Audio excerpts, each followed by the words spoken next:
In life, you must choose between earning money and spending it. There isn't enough time for both. Edouard Bourdet. In the hurried flow of life, people always stand between two shores, earning money to live and living to spend money. Some toil laboriously throughout their lives, accumulating every coin only to realize they never had time to truly live. Others spend freely, but lack stability when storms arrive. That saying acts like a mirror reflecting the truth. You cannot race with work and leisurely enjoy at the same time because time does not allow it. The wise person is the one who knows how to balance between those two extremes. They earn money with passion, but also spend it with awareness. They do not let themselves be obsessed with the numbers in their account, but use what they've earned to buy back meaningful moments, a cozy family meal, a trip with loved ones, or simply a peaceful afternoon beside a cup of coffee. Life does not demand that we choose one side forever, but only that we know when to earn and when to live. Because in the end, money only has value when it helps us enjoy our own time. Boldness in business comes first, second, and third. Thomas Fuller. In the world of business, the successful are not the safest, but those who dare to step forward when the path is still shrouded in mist. Boldness is like the key that unlocks doors never opened before. It is the breath of entrepreneurship, the heartbeat of creation. The bold dare to bet on their vision, dare to do what no one has done, and it is that commitment that creates the difference. Without boldness, there will be no turning points. Without commitment, there will be no great figures.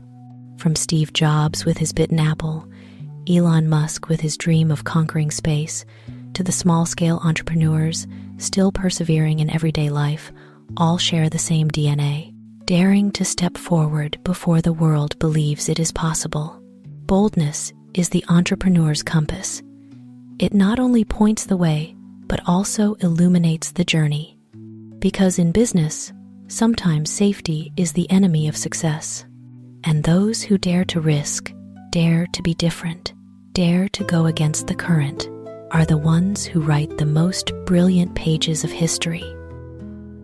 Acquiring is very good, but keeping is much better. Johann Wolfgang von Goethe. Acquiring something is the beginning of happiness, but keeping it is the proof of capability and love. A relationship, an opportunity, or a success, all are like a flame.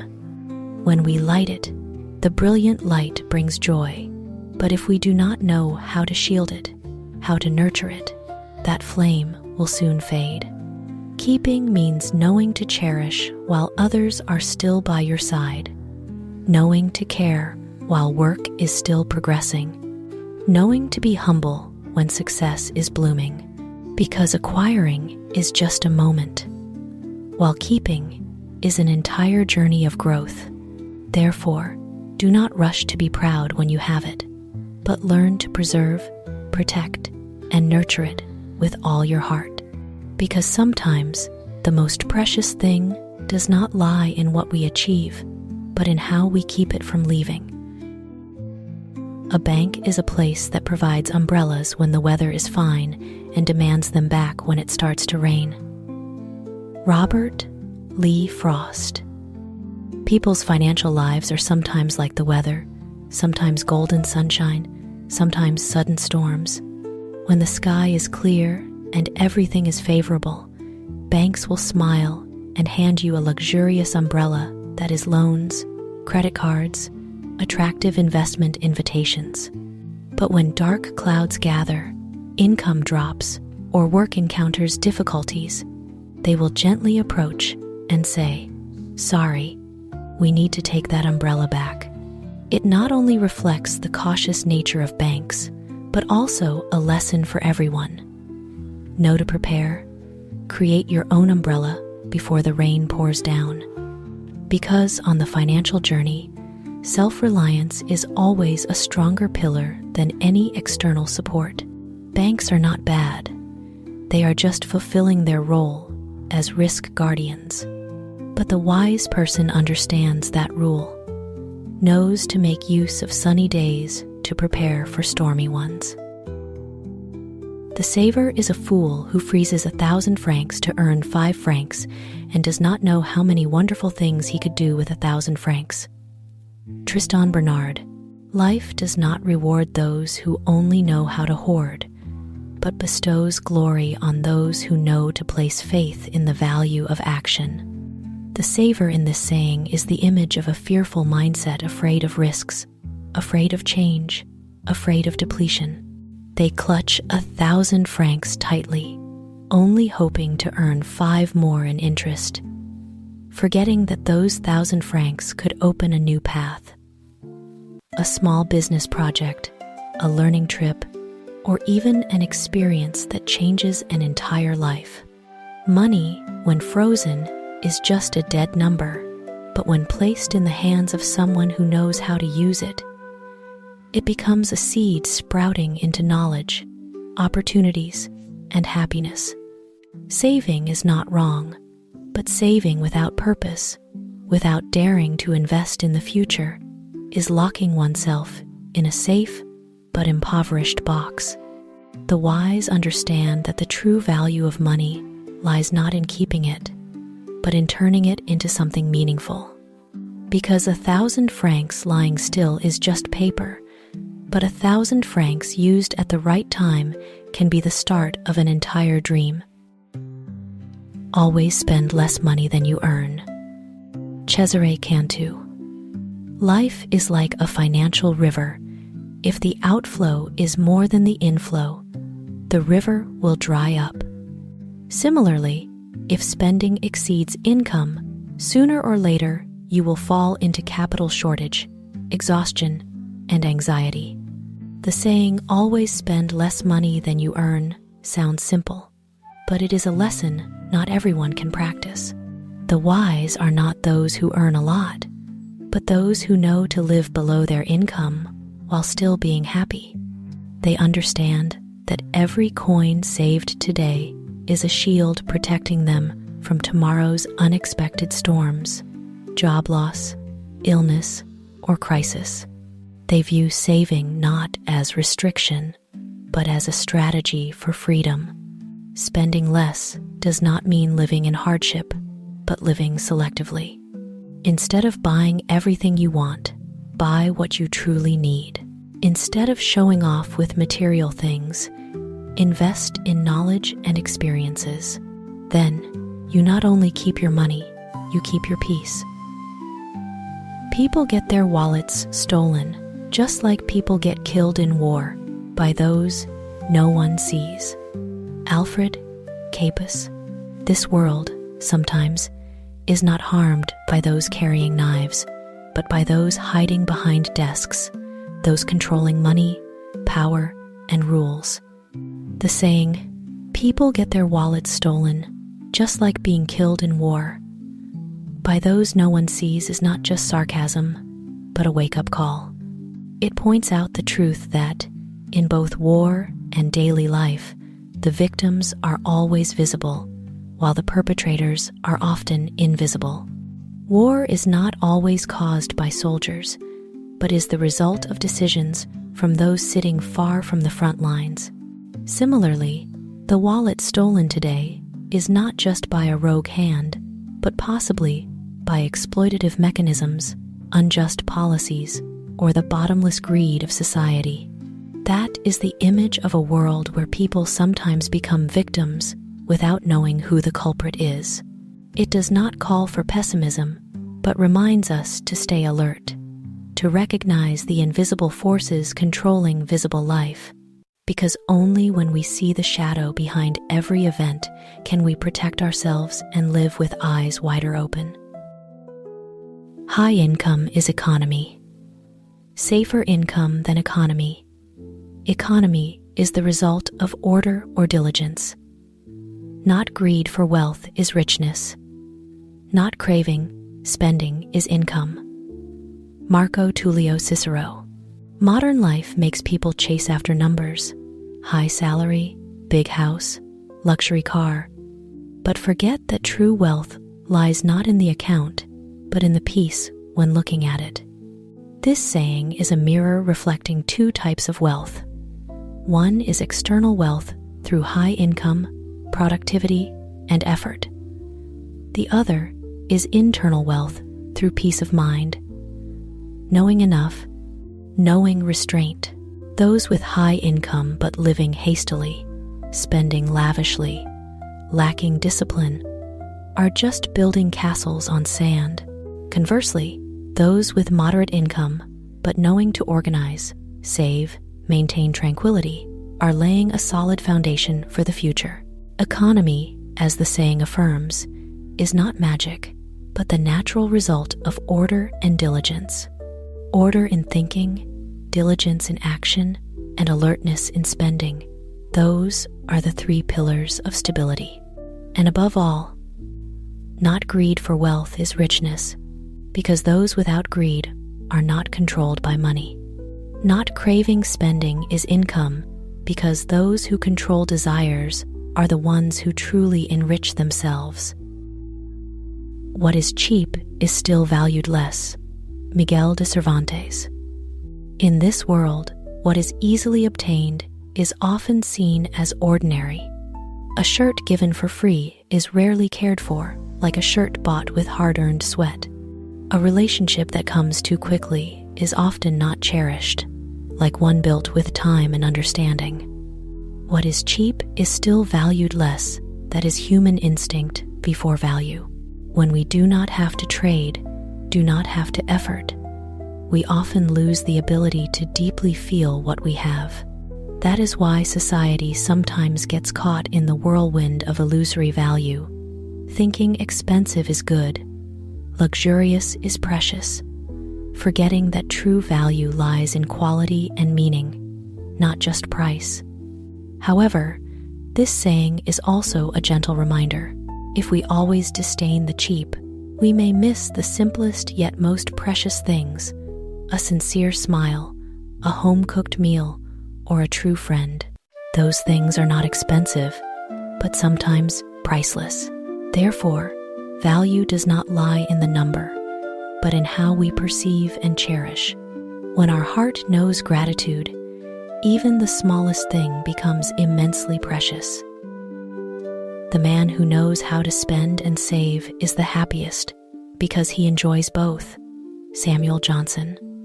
In life, there are two types of people. One lives fully for the present, spending money as if tomorrow does not exist. The other clutches every coin, worrying for the future while forgetting today. Both are not fully happy because the first will eventually run dry, while the second never feels enough.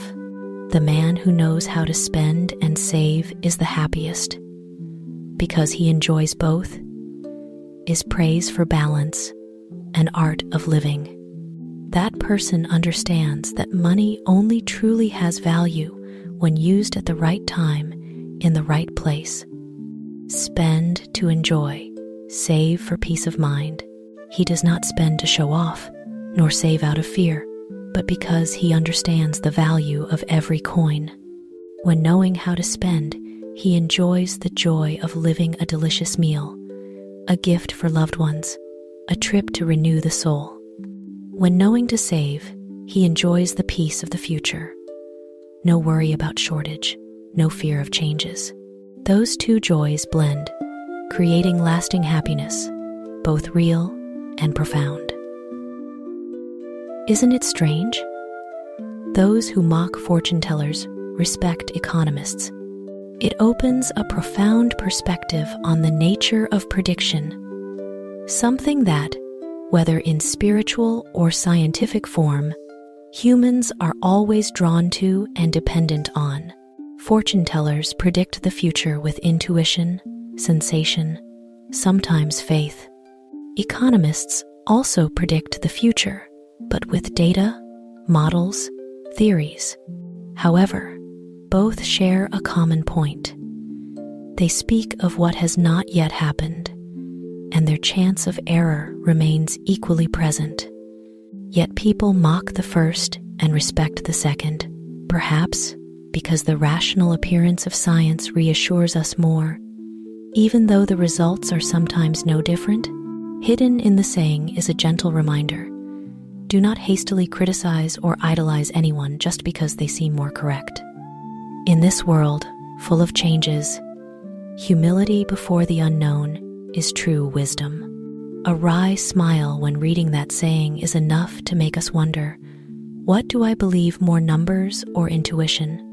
And perhaps the wisest answer is, believe just enough, and always leave room for life's surprises. Economics, like the essence of life, is a fatal disease, because infinite growth does not harmonize with a finite world. Erich Fromm. It is not just about economics, but also about endless ambition, the disease humanity is carrying. Economics, in itself, is the science of growth and optimization. But when it becomes the essence of life, meaning when all values are reduced to profit, efficiency, output, then people have lost their direction. Infinite growth, what economics praises, collides with the natural limits of the planet. Depleting resources, destroyed environment, hardened hearts. Calling economics a fatal disease is not because it is wrong, but because people apply it blindly, seeing growth as the salvation instead of a means. In a finite world, everything has a stopping point, even greed and development. That warning is a humanistic message. Let economics serve life, not cage life in economic formulas. Because if we do not know to stop at the right time, infinite growth may be the double-edged sword cutting off the future we are trying to build. Economic advice to the poor is both ridiculous and insulting, like advising a hungry person to eat less. Oscar Wilde. It exposes a bitter paradox. Advice on financial management, rational spending, or smart saving is sometimes given to those who do not have enough to spend, enough to live. Advising the poor to save is no different from telling a hungry person to eat less, a beautiful admonition in theory, but cruel in reality, when the stomach is still empty, when every coin is a fight for survival. Then economic advice becomes a luxury. Of the rich, a word lacking empathy, more than a helping action. Hidden behind that sarcastic tone is a call for understanding and humanity. The poor do not need to be taught how to save. They need opportunities to live, to work, to rise. Economics, if not tied to human hearts, is just cold numbers without the warmth of justice. And perhaps what society needs most is not empty advice, but real actions to eradicate hunger and sow hope. Because when people are no longer hungry, they will know how to manage their lives without needing anyone to teach. Saving has poetic quality because it creates. Waste does not have poetic quality because it destroys. Gilbert Keith Chesterton. Saving here is not merely accumulating, holding back, or being stingy, but knowing to cherish what one has, knowing to turn little into enough, enough into beauty. A person who knows to save is one who knows to arrange, create, and turn limits into inspiration, like a poet, using a few words to depict an entire sky of emotions. That is why saving has poetic quality, because it is creation within constraints, the art of simplicity. Conversely, waste, whether of wealth, time, or emotions, is a destructive act. It destroys the value of what we once had, destroys gratitude and respect for life. Waste does not create beauty. It only sows emptiness, regret, and meaninglessness in the heart. Saving is not stinginess, but knowing to love. Because in saving, there is wisdom, creation, love for life, and all that. Isn't it the purest poetry? There are two types of economists: those who want to make the rich richer, and those who want to make the poor less poor. José Luis Sampedro. It divides the world of economists into two halves. One half oriented toward profit, the other toward people. The first sees economics as a tool to increase power and wealth, where every policy, number, or strategy boils down to one goal: making the rich even richer. They view the world through profit charts, not through eyes weary from lack. Conversely, the second understands that economics is not just calculation, but the breadth of society. They do not chase growth speed, but care about quality of life, about how to make the poor less poor, to narrow the gap between people, not stretch it endlessly. Economics serves whom? People or wealth?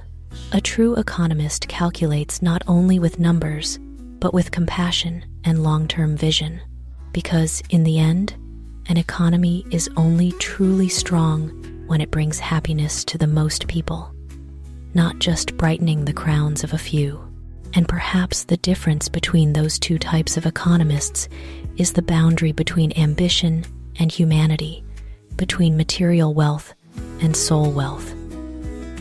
Behind the economy must also be power, because only power can ensure the economy. Adolf Hitler. The economy cannot exist sustainably without the strength of power, because economy and power, like two gears in a giant machine, are always linked, operating, and influencing each other. Economy creates wealth, nourishes society, but power, politics, law, order, is the protector and director of that flow. Without power, economy easily falls into chaos. Without economy, power becomes empty and loses legitimacy. That is why, behind every circulating coin, every financial policy, there is always the hidden hand of power, sometimes strong, sometimes silent, but never absent. It does not advocate manipulation, but emphasizes the necessary balance between strength and ethics, between power and justice. Right power helps the economy stabilize, creates an environment for development. Wrong power distorts the market, enriches the minority, and pushes the majority into poverty. Power is a double-edged sword. It can protect the economy, but also destroy it. The important thing is not just having power, but how to use it. When power knows to bow before justice, when economy knows to respect people, that is the foundation for a truly strong society where strength and morality fly together like two wings of the same bird.